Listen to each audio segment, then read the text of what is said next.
हम देखते हैं भगवान जगन्नाथ जी जगन्नाथपुरी में भगवान के मंदिर से बाहर निकलते हैं और गुंडीचा मंदिर जाते हैं।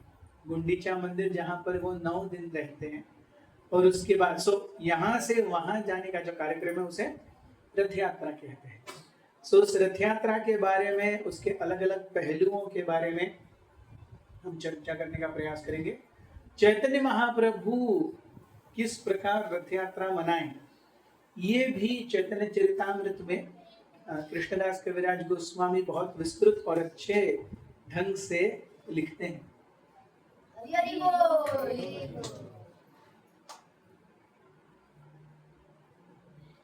तो उसके ऊपर भी हम कुछ चर्चा करने का प्रयास करेंगे।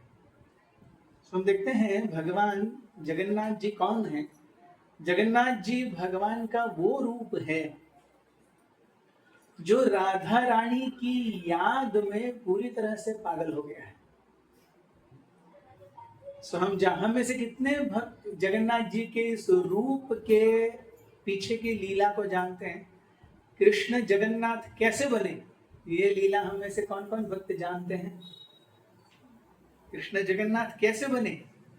अच्छा, तो जगन्नाथ जी का ये जो रूप है हम देखेंगे।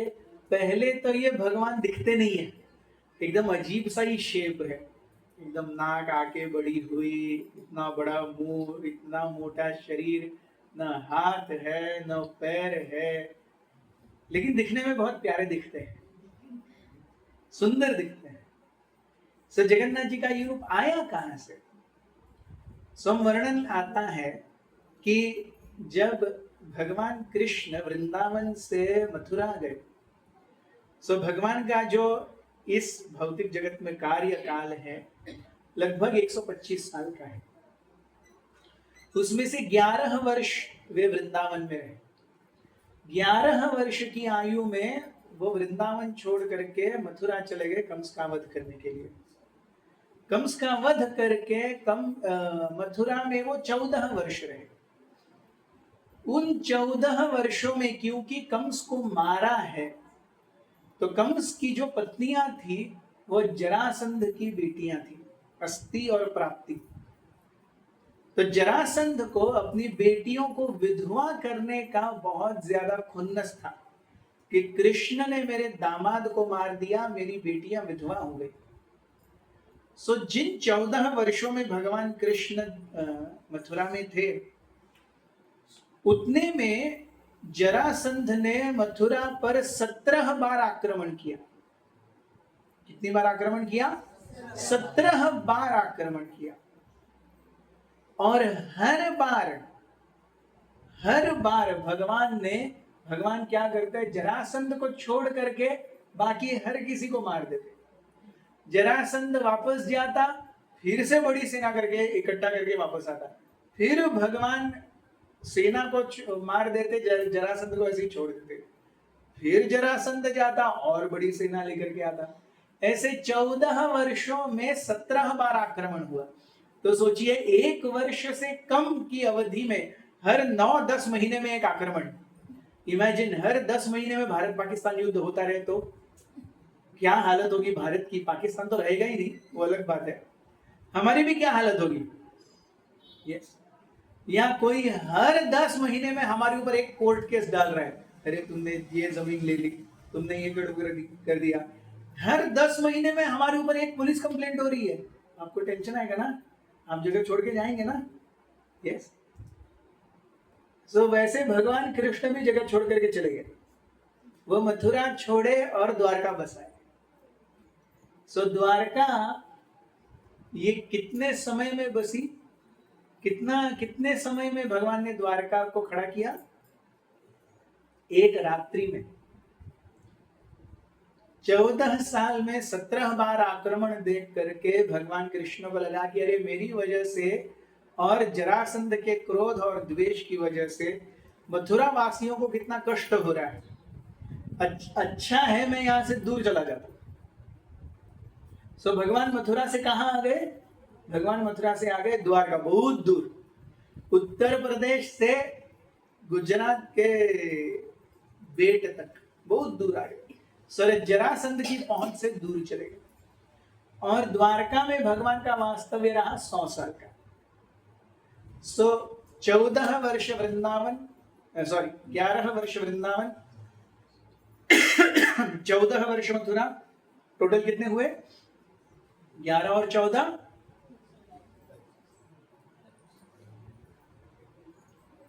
11 और 14 25, 25 और 100 125। तो भगवान की भौम लीलाएं कितने समय की हैं? 125 साल। अब ये जो कुरुक्षेत्र का युद्ध हुआ उस समय भगवान अर्जुन लगभग 90-92 वर्ष के हैं। भगवान कृष्ण और अर्जुन लगभग समकालीन हैं। अर्जुन कृष्ण से 40 दिन बड़े हैं। अर्जुन कृष्ण से अगर बर्थडे देखा जाए तो अर्जुन कृष्ण से 40 दिन बड़े हैं, लगभग समकालीन है। सो इस प्रकार हम देखते हैं कि उन दोनों के अंदर बहुत ही विशेष साख्य भाव है। तो भगवान वृंदावन से निकले 11 वर्ष की उम्र में, उसके बाद वो वृंदावन कभी नहीं गए। जब कुरुक्षेत्र का युद्ध हुआ उस समय उनकी आयु थी लगभग 90-92 साल। तो कितना समय बीत गया बीच में? 92 - 14 कितना हो गया? 24, 34, 44, 54, 64, 74, 84, 94। यस, सो 78 ईयर्स, 78 साल बीत गए हैं। ब्रजवासियों ने कृष्ण को देखा ही नहीं है। कुरुक्षेत्र के युद्ध के 2-3 साल के बाद, 78 मतलब 80 साल ही पकड़ लीजिए, एक समय ऐसा आया जब सूर्य ग्रहण था। तो सूर्य ग्रहण के समय में सारे द्वारका वासियों ने निश्चय किया कि वो कुरुक्षेत्र में जा करके बहुत दान धर्म इत्यादि करेंगे और पुण्य कमाएंगे। सो भगवान कृष्ण अपनी सारी महारानियों के साथ में, कितनी रानियां हैं भगवान की? 16,108। भगवान ने कितनी शादियां की हैं? हाँ, मतलब भगवान हर जगह पे दिखा देते हैं कि वो भगवान है। शादी करेंगे भी तो कितनी? 16,108। करो कंपटीशन। अच्छा, बच्चे कितने? हर एक से 10, हर एक से 10। तो 16,108 गुना 10 कितना? 1,06,000। करो कंपटीशन। हर कोई भगवान बनना चाहता है ना? यस, करो कंपटीशन। 1,06,000 बच्चे। यस, मतलब प्रैक्टिकली आप ही तय कर सकते हैं कि गोवा का चीफ मिनिस्टर कौन बनेगा। अगर आपके पास 1,00,000 वोट हैं, आप ही तय करेंगे। यस, आपको कहीं जाने की जरूरत नहीं है, सारे आप ही का। साहिबा माशो कोई यहाँ पर यहाँ चीफ मिनिस्टर जाऊँगा है। 1,00,000 वोट आपके पास। 1,00,000 वोट तो केवल बच्चे, 16,108 बीवियां और वो। 1,06,000 प्लस 16,000, 1,22,000, 1,22,000 प्लस वो खुद। यस, 1,00,000 की तो जनसंख्या भगवान के महलों में ही है। भगवान के महलों में ही 1,00,000 की जनसंख्या है। सो भगवान हर जगह दिखाते हैं कि वो भगवान है। यस, वो ऐसे हेरे गहरे नत्थु खैरे नहीं है कि ऐसे घूमते रहेंगे ना। शादी करेंगे भी तो ठाट से, बच्चा पैदा करेंगे भी तो ठाट से।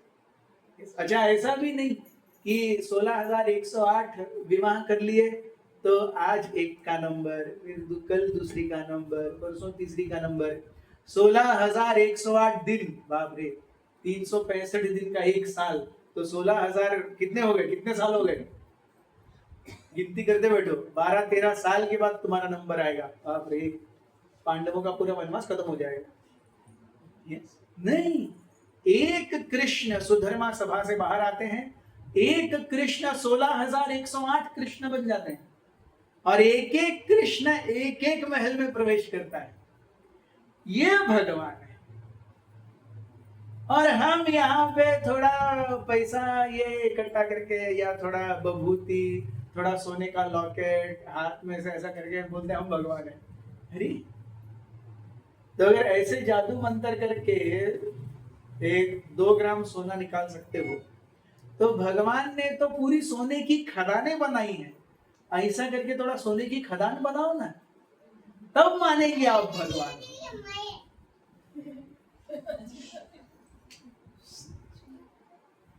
अब 2 ग्राम का लॉकेट ही क्यों, आप एक खदान बनाइए। अगर आप भगवान हैं तो आप खदान बना सकते हैं ना सोने की। यस। तो भगवान ऐसे चीप नहीं है कि कोई भी भगवान बन जाए, ऐसा नहीं है।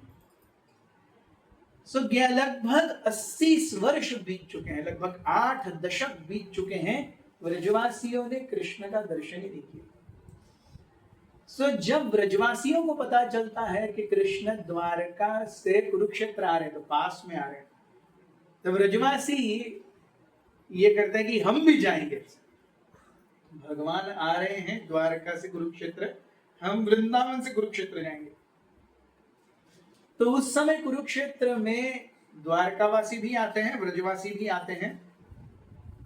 लगभग 80 साल के बाद नंद महाराज, यशोदा मैया, श्रीदामा, सुदामा, मधुमंगल, राधा रानी, ललिता देवी, विशाखा देवी, ये सब 80 साल के बाद भगवान का दर्शन कर रहे हैं। लेकिन यहाँ पर भगवान वृंदावन में भगवान कैसे हैं? केवल एक पीतांबर डालते हैं, एक गले में एक पुष्प माला होती है और वन के फूलों की माला पहन करके गोपियां उनको पहनाती हैं। एक सिंपल मोर पंख होता है सर पे और बांसुरी होती है, बस इतना ही भगवान का डेकोरेशन है वृंदावन में। लेकिन भगवान जब द्वारका में है तो वो मुकुट पहने हुए हैं सोने का, बाजूबंद है, चिलखत है, हर जगह पर गोल्ड और डायमंड्स और मोती, हर जगह पर झगमग झगमग। तो गोपियां बोलती हैं कृष्ण आपको ऐसे ऐश्वर्य से ढके हुए देख करके हमें आपको देखने में आनंद नहीं आ रहा, हमें आपको वृंदावन का देखना है, जहां पे आप बेयर चेस्ट घूमते हो, आप बिना कुछ पहने घूमते हो, केवल पीतांबर रहता है और कुछ नहीं, ऊपर का भाग पूरा खाली होता है, उसमें वैजयंती की माला होती है, तुलसी की माला होती है, अलग अलग वनमाला के वनों की पुष्पों से माला बना करके गोपियां उनको पहनाती हैं, एक मुरली लेकर के भगवान बस, और एक मोरपंख बस। हम वैसे कृष्ण को देखना चाहते हैं। लेकिन अब गोपियों की ये इच्छा पूरी कैसे है? तो गोपियां अपने मन में एक रथ बनाती हैं। उस समय तो उनके पास में टाटा सूमो या फिर Maruti Dzire, yes, Honda Jazz या फिर बस ट्रक, ऐसा कुछ ऑप्शन नहीं था। उनके पास क्या था? एक तो बैलगाड़ी थी और रथ था। तो गोपियां देखती हैं भगवान द्वारका से कुरुक्षेत्र आए हैं रथ के ऊपर, उसी रथ के ऊपर हम उनको वृंदावन लेके जाएंगे। कैसे लेके जाएंगे? मन में वो रथ बनाते हैं और मन में अपने रथ बना करके उसको खींचने लगते हैं और भगवान को वृंदावन लेके जाते हैं।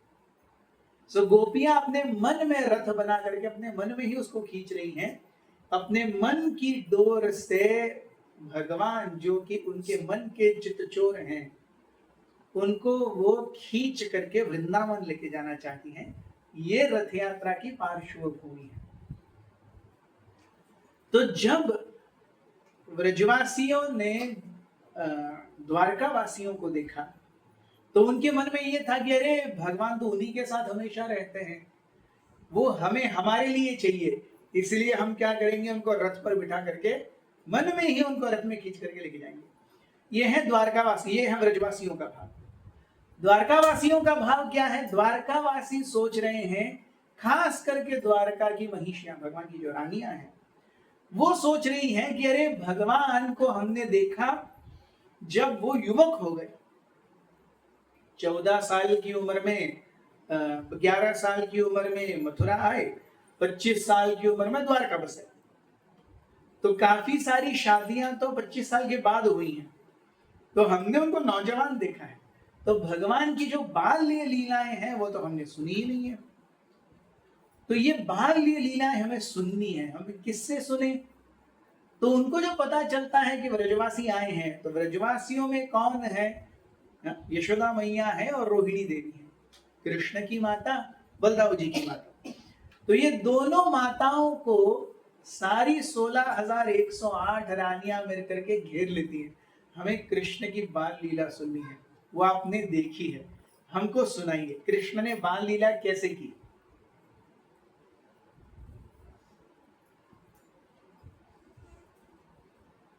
तो यशोदा मैया और रोहिणी कहते हैं हम बताएंगे, लेकिन द्वार पर कोई पहरेदार होना चाहिए। कृष्ण ने ये लीलाएं नहीं सुननी चाहिए, नहीं तो कृष्ण को बहुत विरह होगा। तो सुभद्रा आप ऐसा कार्य करो, आप द्वार पर खड़े हो जाओ द्वारपाल के रूप में। अगर कृष्ण और बलदाऊ आए तो हमें तुरंत सचेत कर देना, हम टॉपिक को कहीं और लेके जाएंगे। ऐसा होता है ना, दो लोग बात कर रहे हैं, कुछ तो गोपनीय बात कर रहे हैं, तीसरे से थोड़ा कोई तीसरा व्यक्ति आता है, तुरंत इनका टॉपिक चेंज हो जाता है। पता है ना, ऐसे दो लोग बात कर रहे हैं, तीसरा कोई तो आता है, तो उसको लगता है अरे ये तो कुछ और ही बात कर रहे हैं, लेकिन एक्चुअली वो कुछ और ही बात कर रहे होते हैं, क्योंकि ये तीसरा आ गया, टॉपिक चेंज। तो वैसे ही यशोदा मैया और रोहिणी सुभद्रा को कहती है आप द्वार पर खड़े रहिए, कृष्ण और बलदाऊ आएंगे तो तुरंत हमें एक इशारा कर देना, हम तुरंत टॉपिक चेंज कर देंगे। तो सुभद्रा देवी द्वार पर खड़ी हो जाती हैं, यशोदा और रोहिणी ये 16,108 महिषियों को भगवान की बाल्य लीलाएं सुना रही हैं। और इन बाल्य लीलाओं में सुनते सुनते सब इतने मंत्रमुग्ध हो जाते हैं कि हर किसी को बाह्य काल का पूरी तरह से विस्मरण हो जाता है। देखिए, ये मन का स्वभाव है। जो चीज, जिस चीज में मन रमता है, तब उसे पता नहीं चलता कि समय कैसे जा रहा है। यस, हम 3 घंटे की मूवी देखते हैं, पता चलता है क्या समय कैसे जा रहा है? नहीं पता चलता ना। यस, सब कुछ काला कर दिया जाता है और मूवी शुरू, उसके बीच में हालांकि सब कुछ स्क्रिप्टेड है, वो एक्टिंग कर रहे हैं, उसमें असली कुछ नहीं है, फिर भी हम इतने अंदर चले जाते हैं उसमें। डायरेक्ट 2-2.5 घंटे के बाद इंटरमिशन होता है, बाप रे, फिर हम पॉपकॉर्न लेके आते हैं, फिर वो इंटरमिशन का समय भी भूल जाते हैं, फिर पॉपकॉर्न खाते खाते वो बाकी का 1.5 घंटे 2 घंटे 2.5 घंटे का मूवी चालू रहता है, वो भी भूल जाता है। बाद में सब क्लोज एंड, चलो बाहर, कितना 4 घंटे बीत गए। वो माला करने लगी है, जपा करिए, हर 10 मिनट पता चलेंगे, 1 माला हुआ, 2 माला हुआ, कितना समय जा रहा है, माय गॉड। 3 माला हुआ, 4 माला हुआ, आधा घंटा हो गया, बाप रे, भगवान के ऊपर मैंने कितना बड़ा एहसान कर दिया, 4 माला किया मैंने। और कितना समय दे भगवान को? आधा घंटा बहुत हो गया, हमको अपने भी तो काम है। लेकिन ये 4 घंटे की मूवी देखते समय याद नहीं आता कि हमको और भी तो काम है, क्योंकि हम और सब काम छोड़ करके मूवी देखने आते हैं। यस, लेकिन और सब काम इधर ही रहते हैं और हम हाथ से जपा करते रहते हैं। हाथ में हरे कृष्णा चल रहा है और मन में क्या चल रहा है? उसने कल मुझे देखा ही नहीं, ऐसा क्यों किया उसने? एक से बात भी नहीं कर रही वो आजकल मेरे से। हरे कृष्णा हरे कृष्णा कृष्ण कृष्ण। अरे छोटू के ट्यूशन की फीस इनको बताना चाहिए, 2 महीने से नहीं दी, मैडम पूछ रही थी। हरे कृष्णा हरे कृष्णा।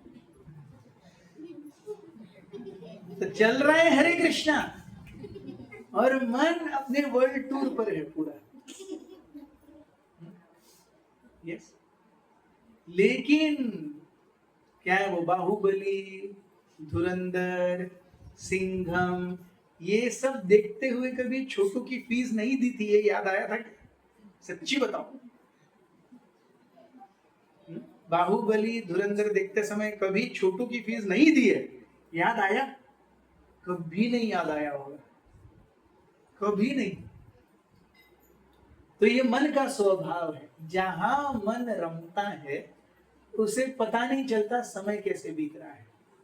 बहरहाल यहाँ पर रोहिणी और यशोदा भगवान की बाल लीलाओं से लेकर के पूतनावध, तृणावर्तवध, शकटासुर, अघासुर, धेनुकासुर, बकासुर, सारे वध, यस, बोलते बोलते बोलते बोलते भगवान की रास लीला के वर्णन तक आते हैं। और इस समय बलदेव जी और भगवान कृष्ण दोनों कुरुक्षेत्र के टेंट्स में, तंबुओं में ढूंढ रहे हैं। यस, रुक्मिणी कहाँ है, मित्रवृंदा कहाँ है, लक्ष्मणा कहाँ है, सत्यभामा कहाँ है। 16,108 पत्नियों के नाम ले लिए, एक ने भी प्रेजेंट सर नहीं बोला,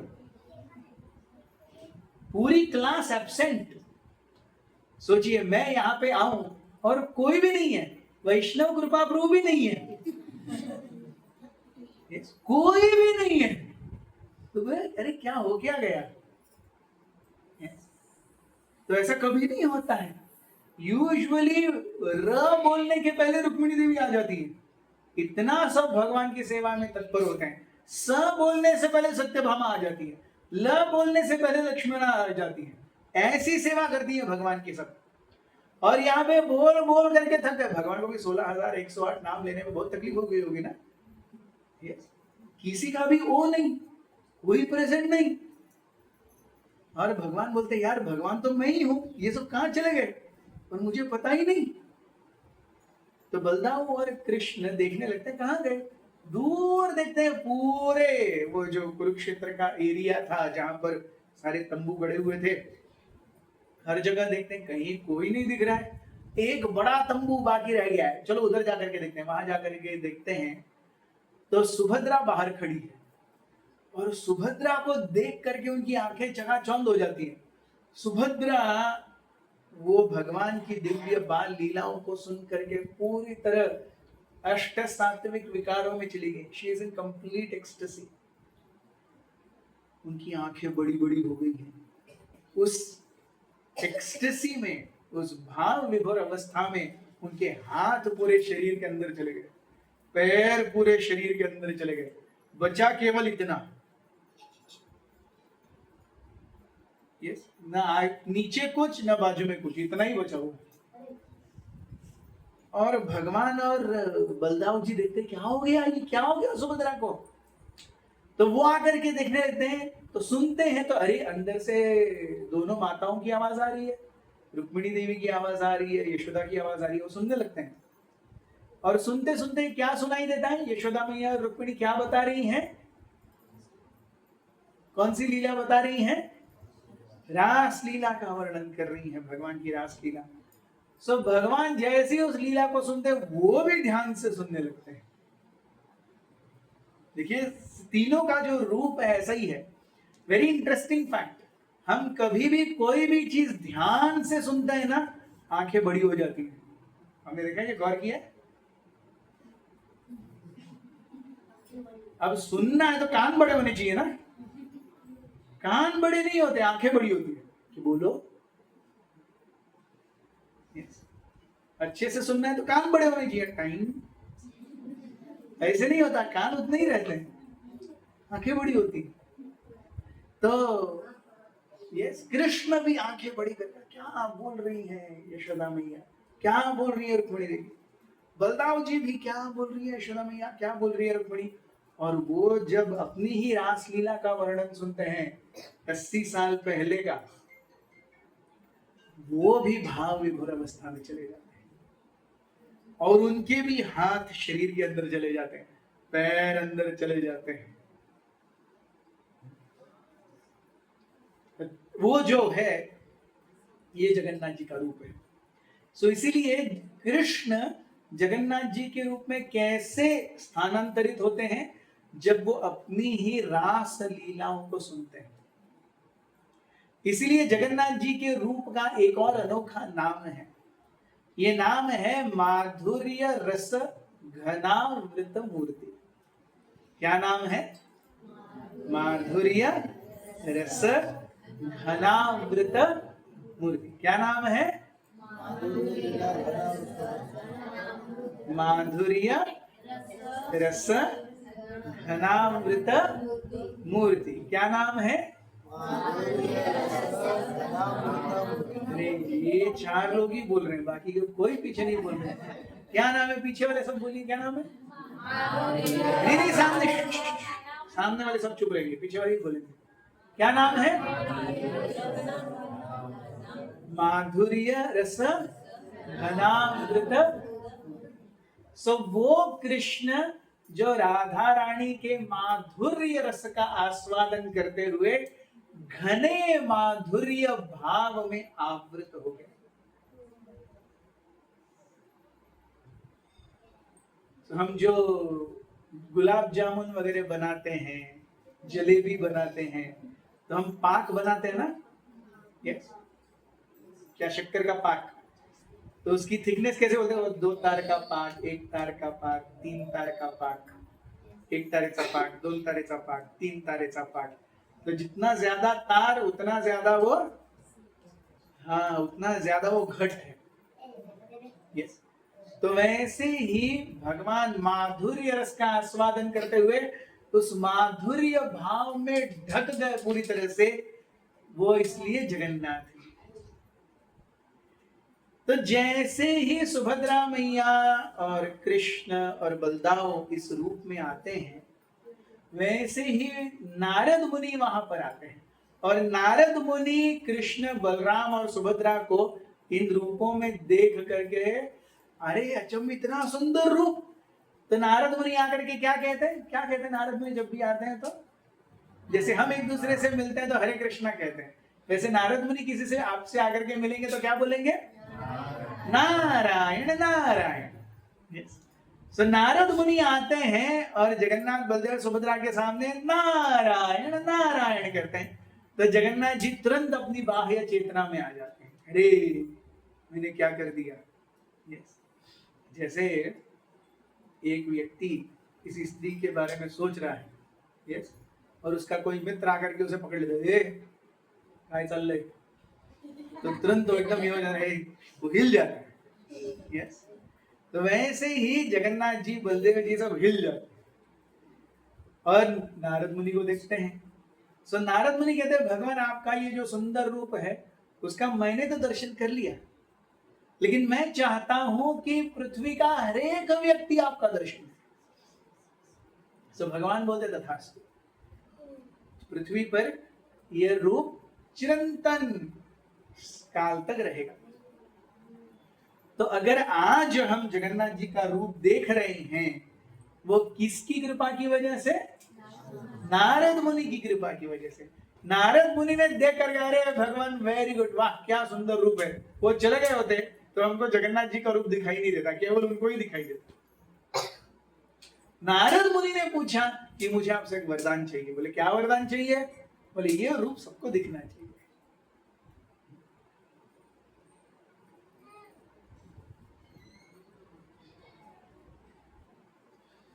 तो इस प्रकार से ये जगन्नाथ जी का रूप है। सो जगन्नाथ जी की सेवा जो है जगन्नाथपुरी में लक्ष्मी देवी करती है। लक्ष्मी देवी जगन्नाथ जी की कैसे सेवा करती हैं? जगन्नाथ जी की प्रसाद खिला करके सेवा करती है। सो भगवान अलग अलग जगहों पर अलग अलग रूपों में अलग अलग भाव लेकर के आते हैं। वही भगवान जब नर नारायण ऋषि के रूप में बद्री विशाल में आते हैं, बद्रीनाथ में आते हैं, तो वो तपस्या करने के मूड में आते हैं। वही भगवान जब जगन्नाथपुरी में आते हैं, यस, वो भूख लगती है तब जगन्नाथपुरी में आते हैं प्रसाद खाने के लिए। जगन्नाथ जी कितना प्रसाद खाते हैं? बाप रे, जगन्नाथ रोज इतना प्रसाद या इतना नैवेद्य या भोग खाते हैं क्योंकि उंगलियां सूखती नहीं है। हम खाते हैं और बाद में 4 मिनट ऐसे ही बैठे रहेंगे तो उंगलियां क्या हो जाती है? सूख जाती है कि नहीं? दाल चावल वो येलो या सब्जी का मसाला चिपका रहता है, सूख जाता है। जगन्नाथ जी इतना खाते रहते हैं उनकी उंगली सूखती ही नहीं है, इतना खाते। सो भगवान को जब तपस्या करनी होती है तो वो बद्रीनाथ जाते हैं। भगवान को भूख लगती है तो जगन्नाथपुरी आते हैं। भगवान को जब सोना है तो रामेश्वरम चले जाते हैं। रामेश्वरम में भगवान रंगनाथ जी हैं, वो सोए हुए हैं। ये कितना अच्छा है, भगवान है और सोए हुए हैं। वो भगवान है इसीलिए सो सकते हैं। हम हमेशा ही सोते रहे तो क्या होगा, काम चलेगा? केवल भगवान अकेले हैं जो हमेशा सोते रहे, फिर भी कोई टेंशन नहीं, सब कुछ बराबर चलता रहता है। सो भगवान को भूख लगती है तो वो जगन्नाथपुरी आते हैं। भगवान को नींद आती है तो वो रामेश्वरम आते हैं। इसके बाद में भगवान को बहुत दिव्य वैदिक स्तुतियां सुननी है तो वो उडुपी आते हैं, जहां पर उनके विग्रह की बहुत अच्छे से सेवा की जाती है और उनको अनेक वैदिक स्तुतियां सुनाई जाती हैं। और भगवान को अगर भक्ति संगीत, अपने भक्तों के सानिध्य में बहुत रहना है तो वो पंढरपुर में आते हैं, विठ्ठल बन गए। तो वहां पर भगवान नाद ब्रह्म, वो कीर्तन सुनने के लिए आते हैं। वैसे ही भगवान तिरुपति में जाते हैं। तिरुपति में क्या है, पुष्प कैंकर्य। पुष्प कैंकर्य मतलब भगवान को अलग अलग फूलों की मालाएं बना करके, सुगंधित फूल अर्पण करके भगवान की सेवा की जाती है। जो भगवान को सुगंधित सुंदर फूल एक्सेप्ट करने हैं, उसके सुगंध में आनंद लेना है, तो भगवान तिरुपति में चले जाते हैं। तो ऐसे भगवान अलग अलग रूपों में अलग अलग मूड में रहते हैं। तो जगन्नाथ जी का मूड क्या है? यस, जैसे हिंदी में कहावत है जियो और जीने दो, वैसे जगन्नाथ जी के जगन्नाथपुरी में कहावत है खाओ और खाने दो। जगन्नाथ जी बहुत खाते हैं और जगन्नाथ जी के पुरी में हर कोई खाता है। जगन्नाथपुरी की एक विशेषता है, आप अगर जगन्नाथपुरी में जाएं और भगवान का दर्शन न लें, कोई टेंशन नहीं, आपको कोई पाप नहीं लगेगा। लेकिन अगर आप जगन्नाथपुरी में जाएं और जगन्नाथ जी का प्रसाद न खाएं, तो उस रात को बलदेव जी और सुभद्रा महारानी आपके स्वप्न में आकर के आपको बहुत कूटेंगे कि इधर आया और प्रसाद नहीं खाया, इधर आया और प्रसाद नहीं खाया। एक बार ऐसे ही हुआ जगन्नाथ जी को। जगन्नाथ जी के समय पर 600-700 साल पहले एक मुस्लिम व्यक्ति जगन्नाथ जी का प्रसाद अर्पण, कोई तो अर्पण करने गया। वो बोला मैं मुसलमान हूं, मैंने ये सब नहीं खाता, जाओ छी छी छी। उस रात को बलदाऊ जी आए और उस मुसलमान के छाती पे बैठ गए और ऐसे हिलाने लगे, तूने मेरे भाई का प्रसाद नहीं ठुकरा दिया, अब तुझे मारूंगा। और सुभद्रा महारानी खड़े होके बोले पीट साले को, पीट पीट पीट। ये जगन्नाथ जी का प्रसाद नाम बोलता है, पीट पीट। और जगन्नाथ जी खड़े हैं वहां पे, नहीं नहीं नहीं मैं प्रसाद नहीं, अब मैं हमेशा प्रसाद खाऊंगा, हमेशा प्रसाद खाऊंगा। दूसरे दिन उठा, बाथरूम भी नहीं गया, डायरेक्ट मंदिर आया, बोला प्रसाद दो, पहले प्रसाद दो।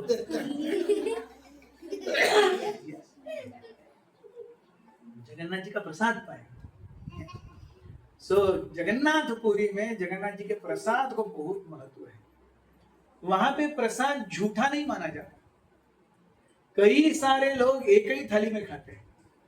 आप अगर जगन्नाथपुरी जाएंगे तो जगन्नाथपुरी में खास करके कोई लिक्विड पेय लेंगे, छाछ, या वहां का एक टिपिकल लिक्विड है टंका तोरणी। तो कई सारे कुल्हड़ रहते हैं, वो एक बड़ा सा हंडा रहता है, उसमें डुबो करके इसको देंगे, वो पिएगा।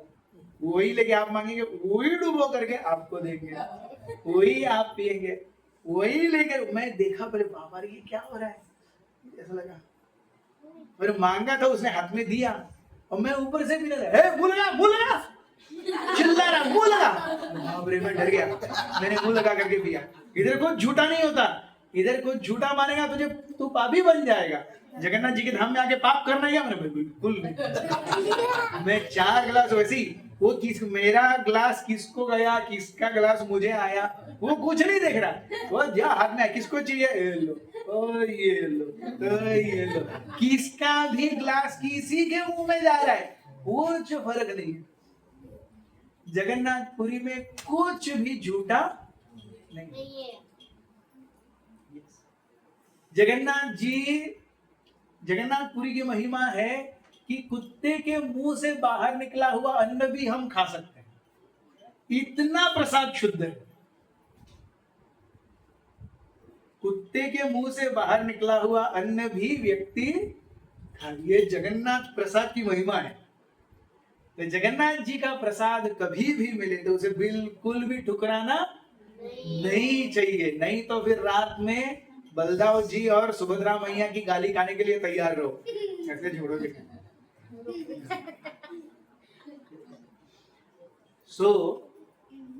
ये हैं ऐसे हमारे जगन्नाथ जी। जगन्नाथ जी का ये रूप जो है, अब जगन्नाथ जी की सेवा करती हैं लक्ष्मी मैया। कितना भोग बनता है जगन्नाथ जी के किचन में? 723 चूल्हे हैं। कितने? आपके घर में कितना चूल्हा है? एक चूल्हा है। जगन्नाथ जी के यहाँ पे कितने चूल्हे हैं? 723। एक एक चूल्हे पर 9 बर्तन बैठते हैं, एक भी नहीं। एक चूल्हे पर कितने बर्तन बैठते हैं? 9। हाँ, तो 723 गुना 9, 7230 माइनस 700, 7230, लगभग 6500 हंडे एक बार में कुकिंग होता है।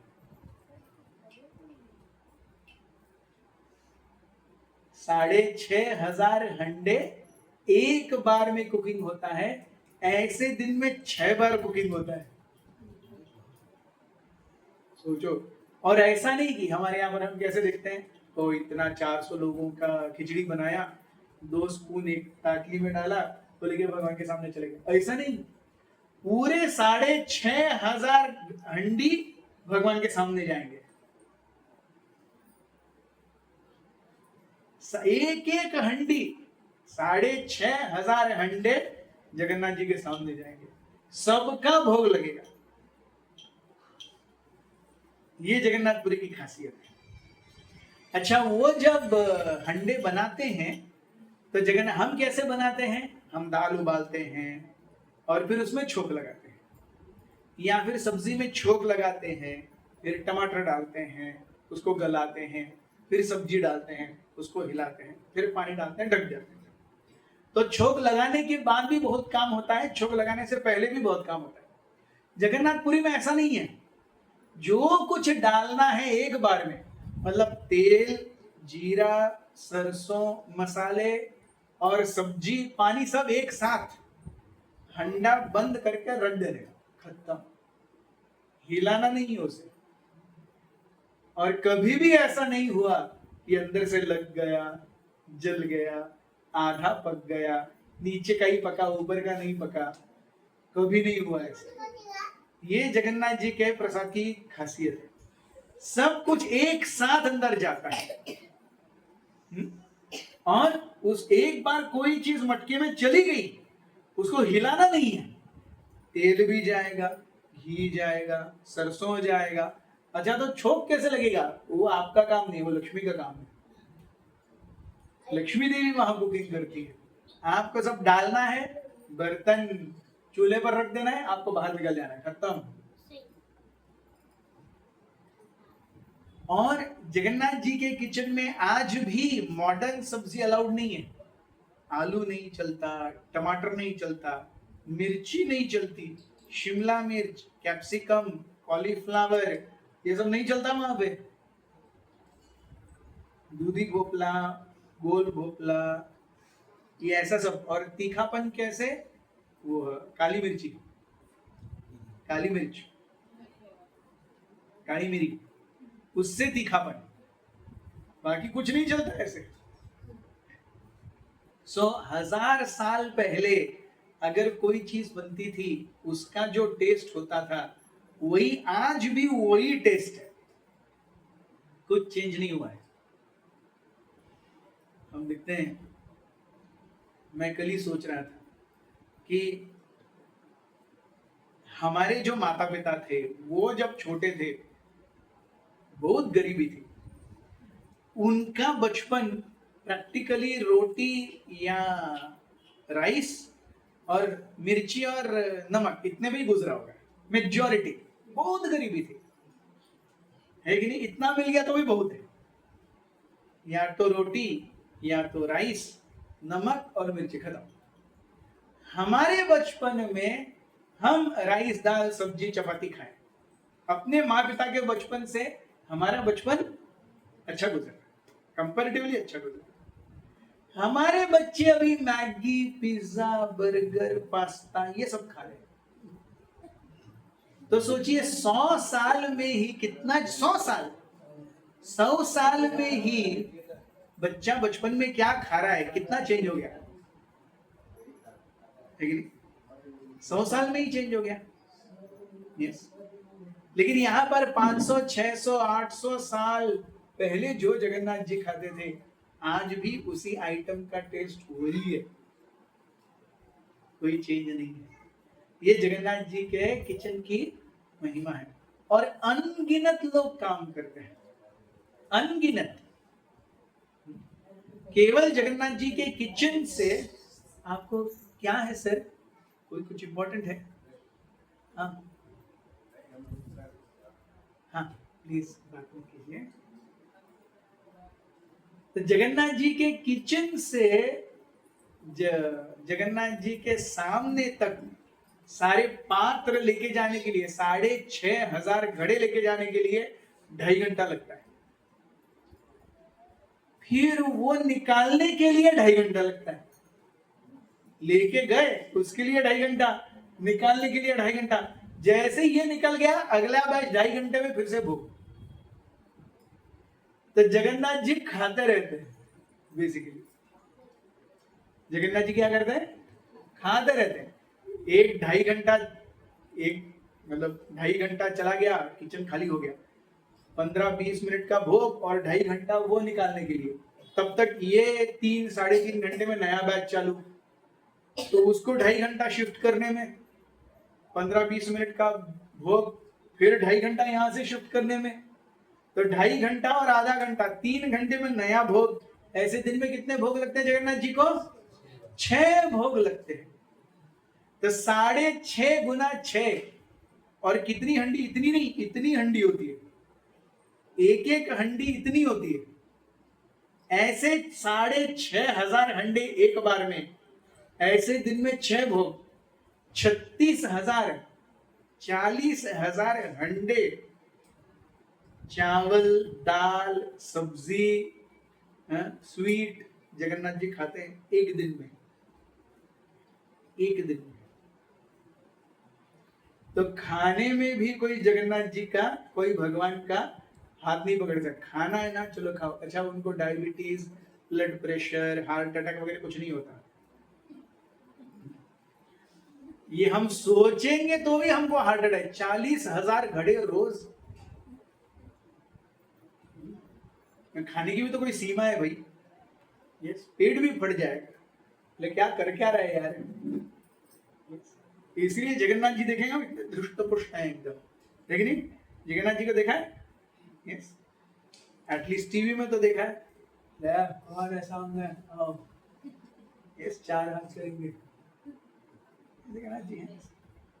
लेकिन अपने भक्तों के प्रति बहुत दयावान है, अपने भक्तों के प्रति बहुत दयावान है। जगन्नाथ जी के विग्रहों को श्रील प्रभुपाद जी कहते हैं कोई अपने घर में अपने बच्चों को खेलने के लिए भी दे सकता है, राधा कृष्ण को खेलने के रूप में नहीं देते। जगन्नाथ बलदेव जी सुभद्रा मैया इतने कृपालु हैं कि छोटे बच्चों को जगन्नाथ जी सुभद्रा मैया और बलदेव जी के खिलौने दे सकते हैं, खेलने दो। वो फेंकेंगे, तोड़ेंगे, पटकेंगे, और सर धड़ से अलग कर देंगे, फट करेंगे, कोई टेंशन नहीं। तो जगन्नाथ जी क्या है? पूरा कृपा के सागर है। कुछ लोग होते हैं ना, दिखने में कोई ऐसे देखे तो उनको डर लगेगा, लेकिन इतने मृदु स्वभाव के होते हैं। हम 2-3 साल के बाद, अरे मैं 3 साल खाली फोकट इससे डरता रहा।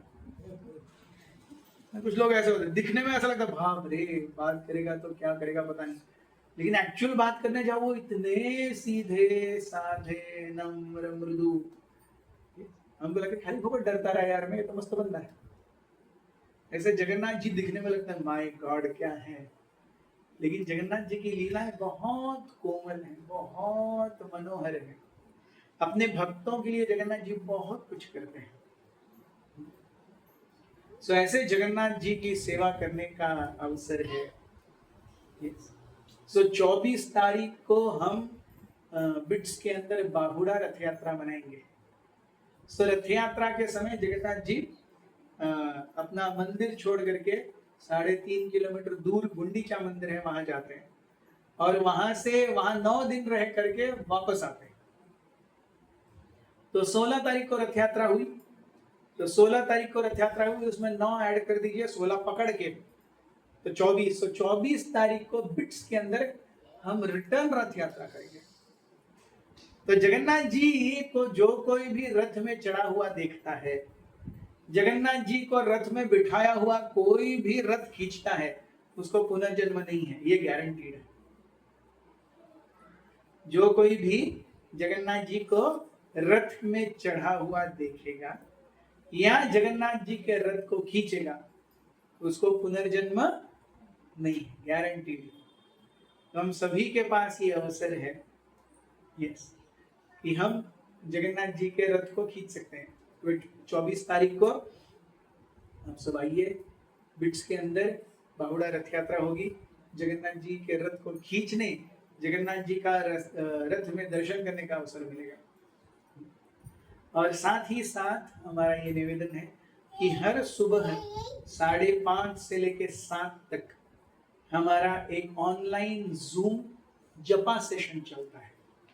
रोज सुबह 7:30 से लेकर 5:30 से लेकर सुबह 7 तक सारे भक्त साथ में मिलकर के 10 माला हरे कृष्ण महामंत्र का जप करते हैं और उसके बाद 10-15 मिनट का एक पेप टॉक, एक कोई भी भागवतम से, भगवत गीता से, कई सारे भक्त हैं जो 10-15 मिनट बोलते हैं और एक श्रवण हो जाता है, हमारा एक कॉम्पैक्ट श्रवण क्लास। सो हमारे ग्रुप में ये लिंक हर रोज आती रहती है। अगर आप में से कोई हमारे ग्रुप से नहीं जुड़ा हुआ है तो वैष्णव कृपा प्रभु से संपर्क कर सकते हैं और हमारे मंदिर के ऑफिशियल ग्रुप में ऐड हो सकते हैं। और साथ ही में हमारे जो सुबह के मॉर्निंग जपा सेशंस है, साधना जितनी सुबह होगी उतना अच्छा है, क्योंकि एक बार सूरज ऊपर आ गया और दिनचर्या चालू हो गई, फिर वहां फुर्सत ही नहीं है कि नहीं? खास करके गृहिणियों के लिए, जब तक बच्चे और पति बाहर नहीं निकलते घर से, तब तक गृहिणी ऑन हर टोज, वो काम ही कर रही है। उठने के बाद बच्चों को तैयार करो, टिफिन तैयार करो, उनको तैयार करो, वो जाएंगे, बच्चे जाएंगे, ब्रेकफास्ट लंच एक साथ तैयार करना है, पैक करके देना है, फिर प्रेस करना है, दुनिया भर की चीजें होती है। सो ये सब शुरू होने से पहले हमें एक एटलीस्ट आधा घंटा मिलता है, तो 5:30 से 6 बजे तक, 6 से 6:30, कहीं भी 15-20 मिनट, आधा घंटा तो आप आइए। लगभग 100-150 से अधिक भक्त हमारे साथ हर रोज सुबह होते हैं। सबके साथ जपा करने में बहुत आनंद है। तो आप सभी से निवेदन है कि आप ये 2 चीजों को ध्यान में रखिए। रोज सुबह 5:30 से 7 बजे तक जपा सेशन होता है, जूम लिंक। तो उसके लिए आप हमारे मंदिर के व्हाट्सएप चैनल या व्हाट्सएप ग्रुप पर ऐड हो सकते हैं। और साथ ही में 24 तारीख को हम बाहुड़ा रथ यात्रा मनाएंगे बिट्स के अंदर, आप सभी निमंत्रित हैं। अगर आप सभी अपने आप आ जाएंगे किसी तरह बस से, तो रिटर्न कैसे करना है, हम वहां पे कुछ भक्तों की कार वगैरह लेकर के आपको ड्रॉप कर देंगे, या फिर बस हम अपने मंदिर के खर्चे से करेंगे और आपको पहुंचा देंगे। लेकिन आप सभी से निवेदन है कि आप आइए, ठीक है। बहुत बहुत धन्यवाद। हरे कृष्ण।